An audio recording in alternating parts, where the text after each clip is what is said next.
Bonjour à tous et à toutes, bienvenue dans cette nouvelle vidéo.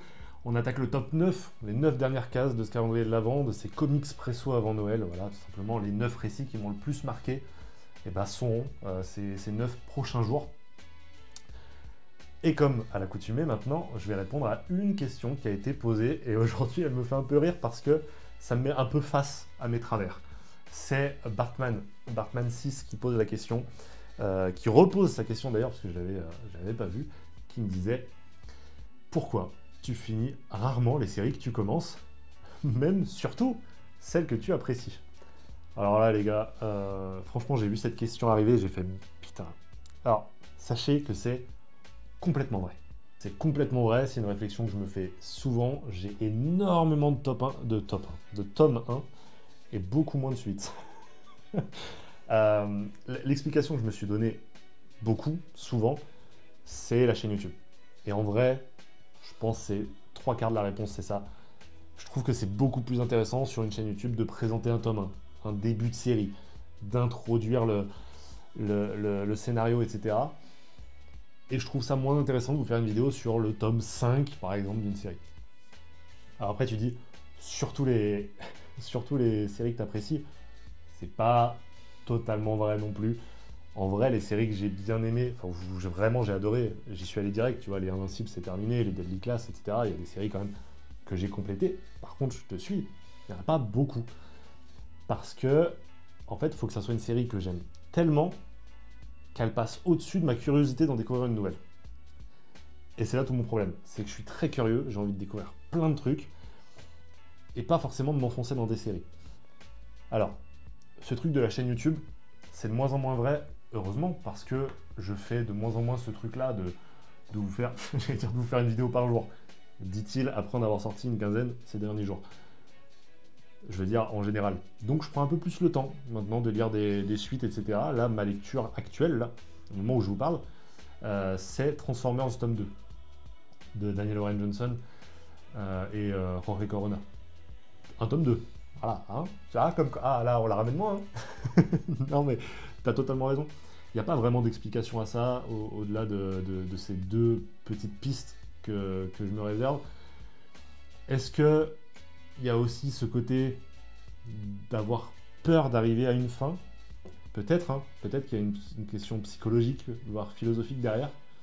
Peut-être. Peut-être que... Ouais, mais c'est sûr. Invincible, par exemple, j'ai mis très longtemps à lire le dernier tome, parce que ça voulait dire la fin. Et j'avais pas envie d'arriver à la fin d'Invincible. C'était la fin de quelque chose.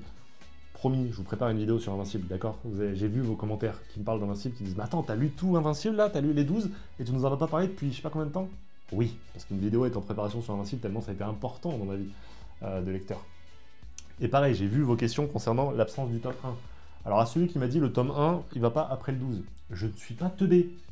Non mais, je sais, j'ai pas l'air. Je suis pas con. C'est pas le tome 1 d'Invincible qui est après le 12. C'est le tome 1 des Gardiens du Globe. Non, le tome 1 d'Invincible, il est ailleurs. Mais ça, il faut suivre Ex Libris. Vous comprendrez très vite. Bref, tout ça pour dire que je vois vos commentaires. N'hésitez pas à reposer des questions. Voilà, poser des questions pour les prochains jours, là, pour ces derniers jours avant Noël. J'y répondrai.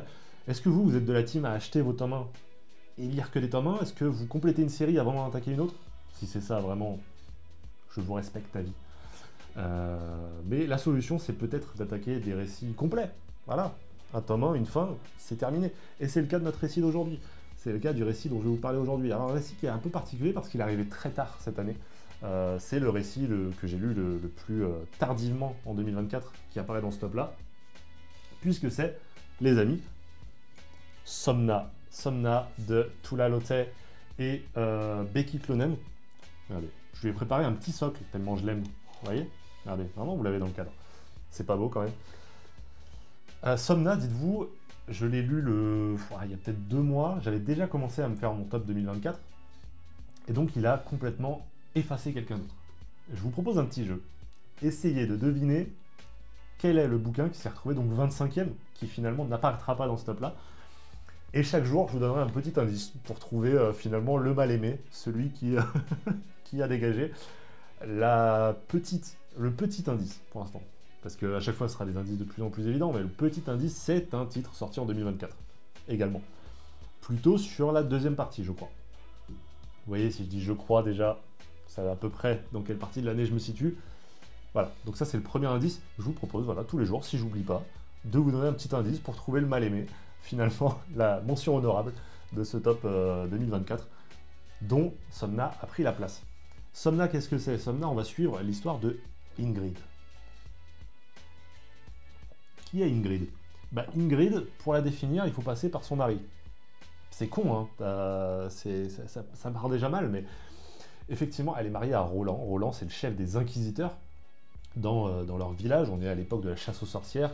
Les inquisiteurs, ce sont effectivement ces personnes qui viennent trouver les sorcières, les capturer, les juger et souvent les brûler.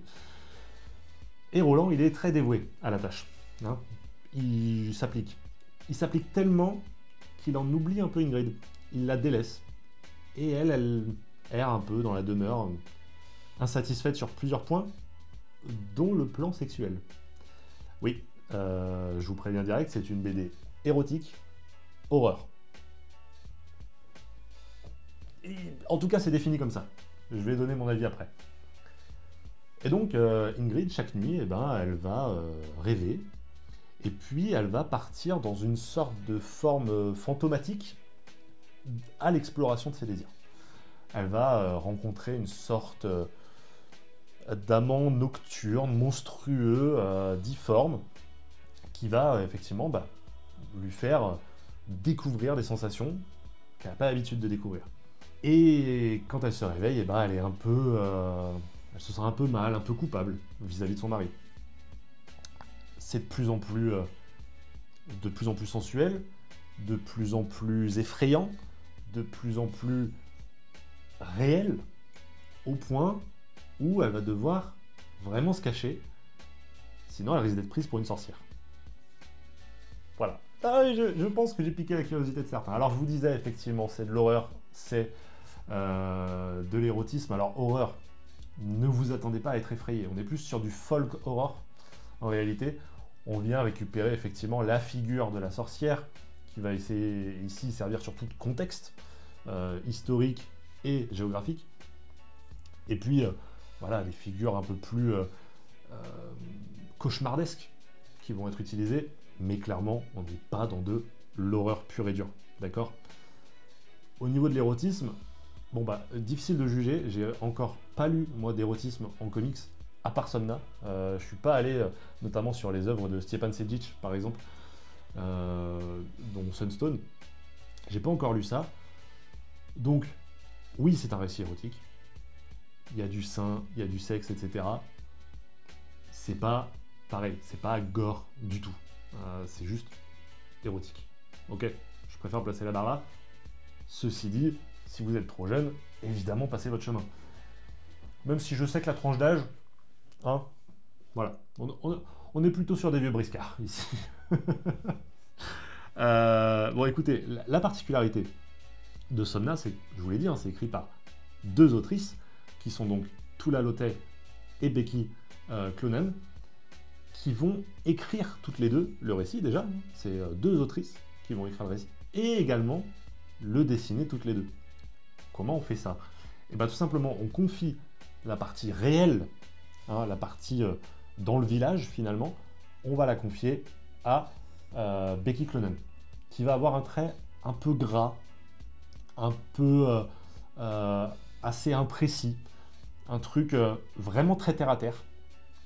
Et puis de l'autre côté, on a Tula Lotay qui va nous faire quasiment tout l'inverse, hein, qui va utiliser une sorte de peinture numérique qui se veut réaliste, qui va vraiment donner un peu de douceur, un peu de pareil, d'ambiance un peu fantomatique effectivement, avec au contraire un trait vraiment lisse, qui vient complètement dénoter avec celui de sa collègue. Et ça donne effectivement deux ambiances très distinctes. Qu'est-ce que j'ai aimé, les amis, vraiment c'est un coup de cœur.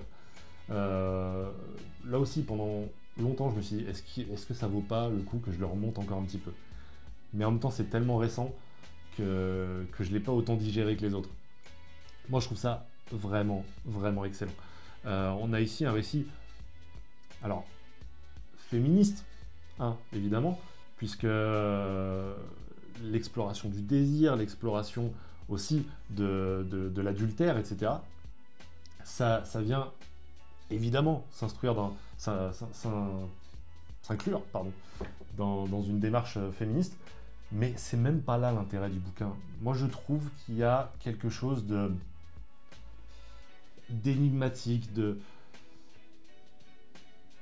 qui te transporte, ouais, qui te transporte, voilà, vraiment, qui te met dans une sorte de transe. J'ai trouvé vraiment qu'il y avait un truc un peu magique, un peu sorcier, et je pouvais difficilement me détacher du bouquin. Alors, et évidemment, ceux qui voudront me taquiner un petit peu diront oui, hein, c'est les seins qui t'ont retenu. Peut-être un petit peu, peut-être. Qu'est-ce que vous voulez que je vous dise? Mais c'est pas là l'intérêt du bouquin uniquement, parce que sinon, comme je vous ai dit, j'aurais lu du Sunstone, etc. Mais il y a vraiment, je trouve, ce passage d'armes aussi entre les deux femmes. Il y a une sorte de force féminine qui se dégage, qui fait vraiment du bien. Qui fait vraiment, vraiment du bien. C'est bluffant, tu t'attaches vraiment à ce personnage-là. Tu t'inquiètes pour ce personnage-là. Franchement, j'ai vraiment, vraiment adoré. Si j'ai un petit reproche, allez, on va mettre un petit reproche qui va justifier le fait que ça soit en top 9.